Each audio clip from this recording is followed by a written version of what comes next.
Good afternoon, it's Mark here from one only Reethi Rah. I'm the General Manager. Thanks for joining us here at ITB. It's a very busy show for everyone, but you in particular.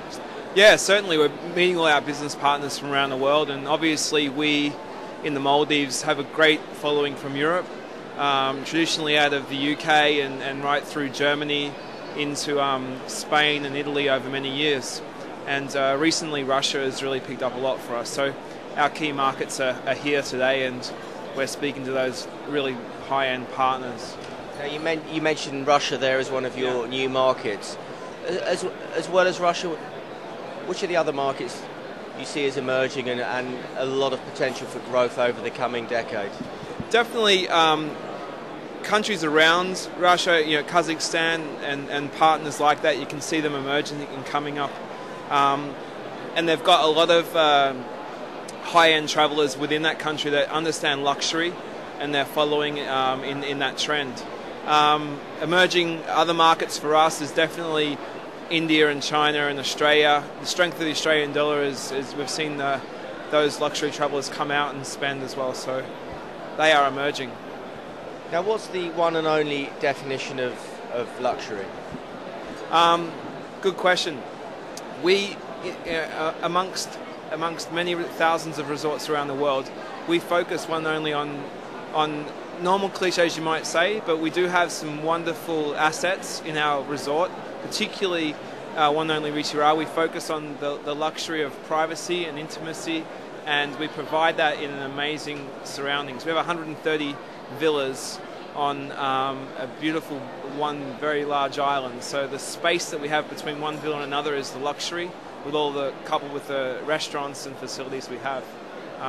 But focusing on quality without any question about how we should obtain that quality and deliver it.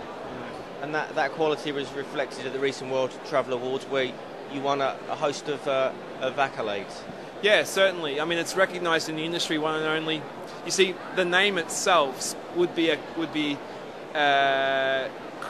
could be perceived as a joke if it wasn't so good, and we have to be very, very conscious of that one and only lives up to that name. So everything we do has to be exceptional, every single way. Otherwise, it would be a cliche that's not considered as serious. Now, to the travel consumer, Maldives, it was in the headlines recently for the wrong reasons. New president, there was some unrest within the capital, Mali. Could you explain a bit about how the situation is now and what the traveller can expect? Certainly. Most travellers will fly into Maldives and land on a separate island where the strip is, and then you would go out onto a speedboat or a seaplane to your island of choice. Over 114 islands in the Maldives right now, operating with resorts with over 1,000 islands. So, the press had mentioned there was unrest in Maldives. In fact, it's in Male, which is the capital, where we do have the main business sector. Most travellers do not go to Male. They have no need to go there. It's pretty much a supply island that services the local people and the businesses that support the tourism industry.